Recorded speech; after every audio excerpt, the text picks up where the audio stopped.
Independent National Electoral Commission, INEC, yesterday came out strongly to defend the election of the presidential candidate of the All Progressives Congress, APC, Bola Ahmed Tinubu, in the February 25 election, saying alleged infractions not substantial enough to nullify the exercise. INEC, which responded to petitions by People's Democratic Party, PDP, and its presidential candidate, Atiku Abubakar, argued that the same 25% in 24 states constitutional requirements that apply to the 36 states of the Federation apply to the Federal Capital Territory, FCT, insisting, therefore, that Tinubu won the election. In the petition filed by its lead counsel, Mr. Abubakar Mahmood, INEC, while intervening in the controversy that trailed the alleged abuse of the bimodal voter accreditation system, BVAS, stated that the machine was not designed for real-time results transmission for collation purposes. Mahmood added that INEC's results viewing portal, IREV, was not designed and intended for collation of results either. Award-winning writer and renowned novelist Chimamanda Adichie yesterday ramped up her criticism of the conduct of the 2023 presidential election, maintaining that President Muhammadu Buhari and the chairman of the Independent National Electoral Commission, INEC, Mahmoud Yakubu, blew the chance to emerge the new heroes of Nigeria's fledgling democracy. The novelist also noted that while Nobel laureate Professor Wole Soyinka still has her respect, the playwright's assessment of the poll was incorrect.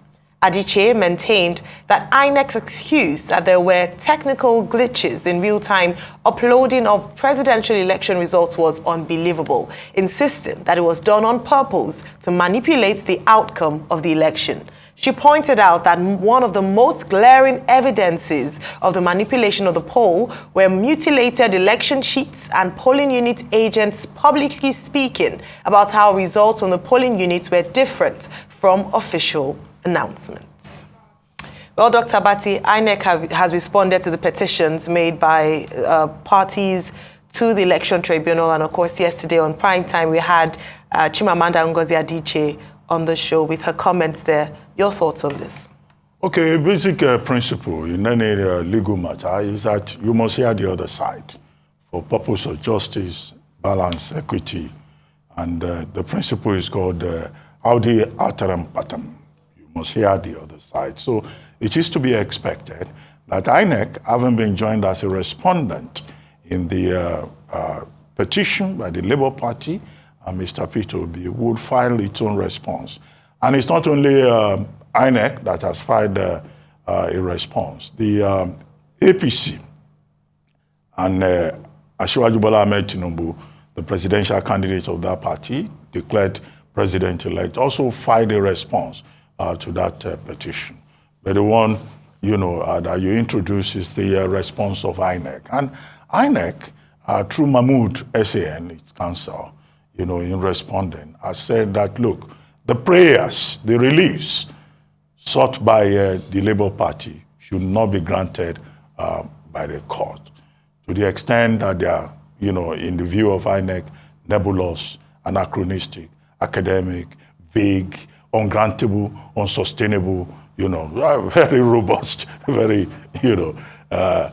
long delivery of adjectives there coming from Mahmoud SAN in the response.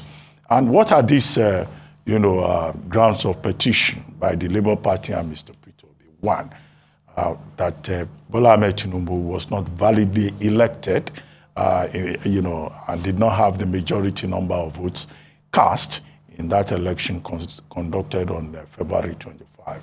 Two, that Shetima, his, running mate, had a double nomination, one for a senatorial seat and then the other one for the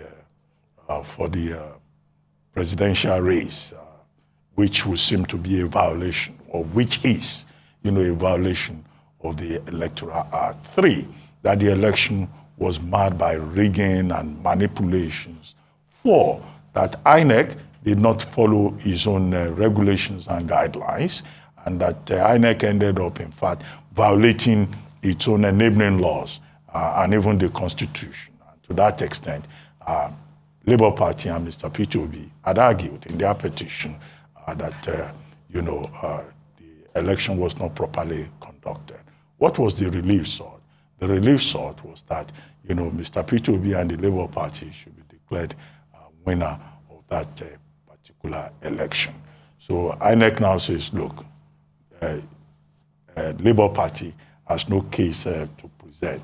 And that's one of the reasons that Mahmoud Essien was pointing out, is that Labour Party did not even have enough polling agents, that there was a shortfall in terms of the polling agents provided in all the 176,846 polling units, that Labour Party didn't live up to expectation by over 41 polling agents, and therefore that the Labour Party cannot complain about representation. And that in any case, Mr. Peter Obi cannot claim to have won that election because INEC points out in its response, he doesn't have, 1/4 of the votes in 2/3 of the states, and he did not even get the majority of the votes. So, but it's for the, tribunal to look at this response against the, petition and the relief sought by the petitioners, in this case,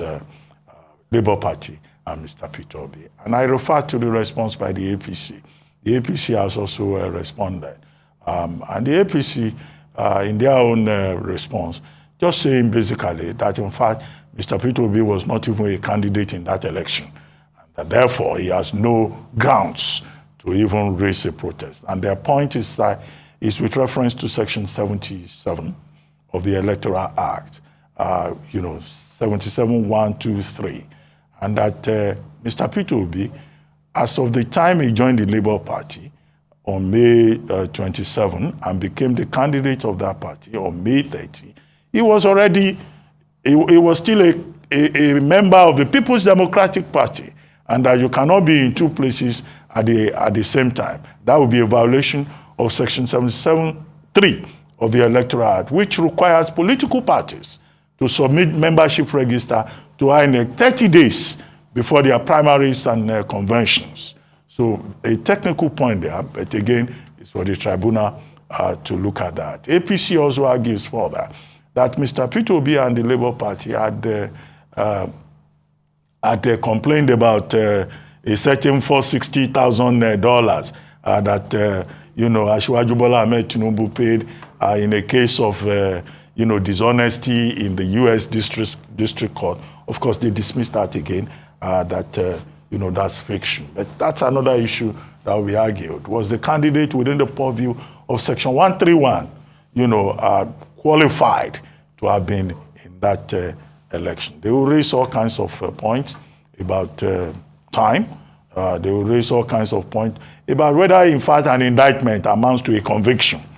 And by time, I'm talking about the 10-year rule, which they also have in certain jurisdictions in the U.S. Finally, the APC, responding to Mr. Peter Obi and Labour Party, says that the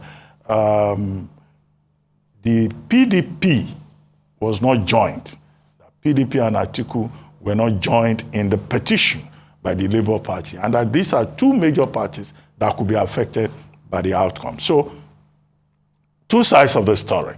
It's now for Labour, for the tribunal to go into the matter, and if it goes all the way to the Supreme Court. But what we will just appeal to all the parties involved is that all of them should be committed to the rule of law, and that the febrile rhetoric that has overtaken the airwaves and the public space, should be toned down, and the leadership of the various political parties should also call their people to order.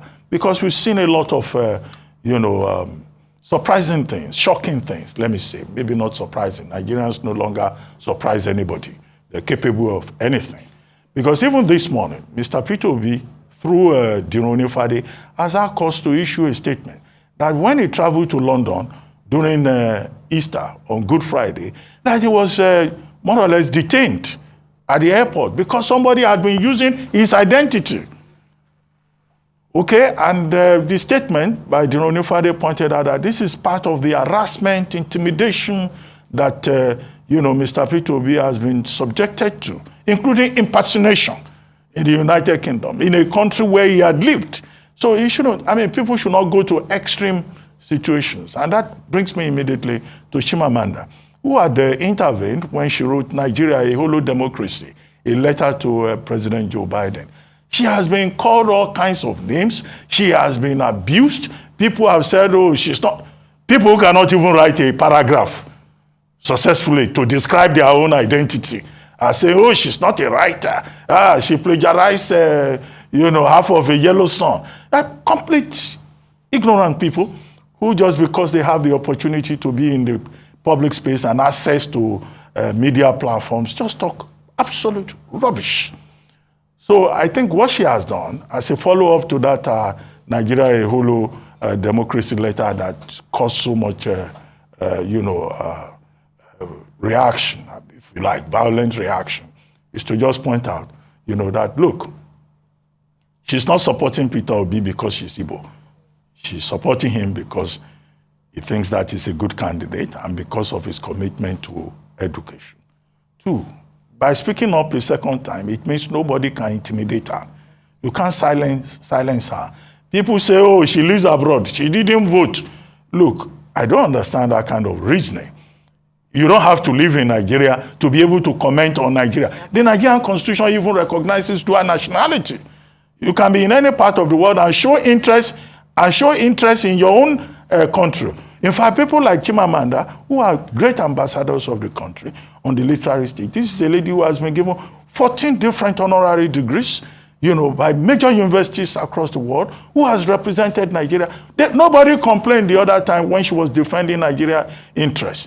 Now, because she says, people have lost the opportunity to be heroes, then people are, up in arms against her. Then we encourage a culture of tolerance, of debate, of openness, which seems to become very difficult, almost impossible for, an imagined, babulous, voluble, hypertensive, verbal diarrhea community that will seem to have overtaken the space in terms of debating and discussing and analyzing the outcome of the 2023 electoral process. So Chimamanda Adichie, standing up for herself, I think she has my support, as I pointed out yesterday in a lengthy piece. And then, of course, she disagrees with Professor Wole Soyinka and says, well, she doesn't think Dati Ahmed, but Dati Ahmed, is guilty of fascism. She thinks it's INEC that is guilty of fascism. Fine. We're in the public place. Let different opinions flourish. But for some people to think that their own view of the coin is the only correct view, it's a culture of intolerance that we need to address in this country. Absolutely. Very well said, Dr. Bati. I just had a few things because you've dissected this story so well. But just to mention, I married the two stories together in terms of INEC's response and the interview. And I would recommend that interview, if you haven't seen it, to watch it. The interview on our primetime show yesterday evening with Chimamanda Odeluwa Chimamanda Ngozi Adichie, where she highlighted some key issues. But let me start with how she describes the elections as unforgivably flawed. This she said in her letter, but she also emphasized that she wasn't moving away from that particular assertion. She then said that the INEC chairman, Professor Yakubu, and the president missed a prime opportunity to be heroes of democracy, not just in Nigeria, but Africa. And I thought that was so profound. Because as we have seen, Nigeria, as the giant of Africa, the big brother of Africa, is being watched by many democracies around Africa. And unfortunately, what's played out, in her opinion, in her view, didn't quite speak well of what should be the giant of Africa. Now, going back to Professor Yakubu and INEC's stance in terms of what they said, what they didn't say, what they promised, what they didn't promise, I believe that, as was said, as was opined yesterday by Ms. Adichie INEC missed the opportunity to give Nigerians the best elections in modern democracy, especially with the things that were working for them and what they had on side. Number one, the Electoral Act of 2022 was supposed to aid INEC in producing the finest election we've seen in modern democracy. They had a huge budget that was approved by the federal government and released. At least we haven't heard of the fact that they didn't get the money. In fact, the president assured Nigerians that all resources, including financial resources required by INEC, was made available to the tune of over 300 billion naira. People have questioned, where did that money go? If you have such a huge budget, then the kind of election that should come up from that should be exceptional. Unfortunately, many Nigerians cannot say, both the opposition party and the ruling party cannot describe that election as exceptional. Also, we look at technology. BVAS was supposed to be the game changer. Coming out now to talk about how they made promises, or perhaps the statement made by INEC chairman was taken out of context. He didn't promise it was going to be uploaded to IREV. IREV is not a collation center, and so on. These are statements after the fact. What Nigerians heard again and again before elections was that they were going to have an opportunity to produce a transparent election, and IREV was going to ensure that, because you could view results as they were announced real time as from collation centers, they were going to be transmitted to IREV. Unfortunately, they broke their promise to Nigerians. Beyond the fact that they say that they perhaps were not legally bound because they could, at their own discretion, determine how they would transmit results, the promise made to Nigeria, and now it brings to question the matter of integrity. What we saw INEC do during the election was release statements and counter statements in terms of what they were going to do, and then correcting or perhaps trying to explain themselves. But what that left for us as Nigerians was a thought that perhaps someone wasn't being very honest or factual with Nigerians. Hence, you can understand the agitations, the disappointments from Nigerians post the elections. She made a number of statements, now going back to Mr. Adichie's statements yesterday, around the fact that when we talk about fascism, INEC themselves should be the ones who should be seen as fascists, as they, in the conduct of the way PVCs were handled, disenfranchised Nigerians. It could be seen as disenfranchisement. It could be seen as taking the voices of Nigerians and not allowing many Nigerians to exercise their franchise. She also talked about and put to rest the fact that when you say that, oh, you shouldn't come and you didn't vote, people wanted to vote. She gave a personal example. A number of people who went out against all odds to register didn't get their PVCs. It was a big challenge trying to register in the first place. In getting the PVCs was another hurdle to cross. A number of people didn't succeed. Therefore, castigating people when they tried is quite unfortunate. And also the fact that every Nigerian citizen, home and abroad, has the right to comment on events happening. We talk about the diasporian contributions to Nigeria. So if we can take their contributions in terms of the monetary contributions, we must be ready to take their involvement in politics as well. A detailed interview. She had the opportunity to explain perhaps further her point. I'll end on this note. She mentioned in terms of the background, and I think that's quite important so that we understand the full import of that letter. It was to challenge the United States hypocrisy in the way that they push for democracy in Africa, yet are quick to support what seems like an undemocratic process. Therefore, if the United States on one hand can say that, oh, this democracy is XYZ, then they should also, or they're quick to criticize Africa's democracy, they must also be seen to uphold their stance all through. It sparks of hypocrisy if you talk about the fact that we are not as democratic as democracy should look like, and then be quick to celebrate what Nigerians themselves have largely said was an undemocratic process. A fine interview, and like Dr. Abati said, at the end of the day, the judiciary is where all eyes are on currently. They would be the ones to settle the matter. They would be the ones to decide. But what Nigerians are asking is that this is the final hope for many Nigerians. We are hoping that the judiciary would be fair, would be transparent, and would uphold the rule of law. Going on to the next story, former governor of Anambra State, Dr. Chimamanda Mbadinuju, has died at the age of 78. He was the first governor of the state in the current Fourth Republic. In a statement, Mbadinuju's family said he died at the National Hospital. Arise correspondent Emeka Monye takes a look at the life and times of the former Anambra governor. After the return to democracy in 1999, Dr. Chinwoke Mbadinuju was elected on the platform of the People's Democratic Party, PDP, to govern Anambra State. He served as governor of the state between 1999 and 2003. He stayed for one term and was believed to have been sponsored by Emeka Ofor, a political kingmaker in Anambra. After a fallout between him and his supposed political godfather, Emeka Ofor, the power struggle between the two men crippled the machinery of government in the state. Between September 2002, unpaid teachers had been on strike for a year and civil servants and court workers had been on strike for months. While in office, he passed a law that created the State Vigilante Services, which legally enshrined the Bakassi Boys, a popular vigilante group credited with reducing crime in the state. He pitched his tent with Chris Uba, another power broker in the state, who also later fell out with him. Mbadinuju claimed he was excluded from the governorship contest in 2003 despite winning the PDP primaries because Uba and former President Olusegun Obasanjo opposed his candidacy.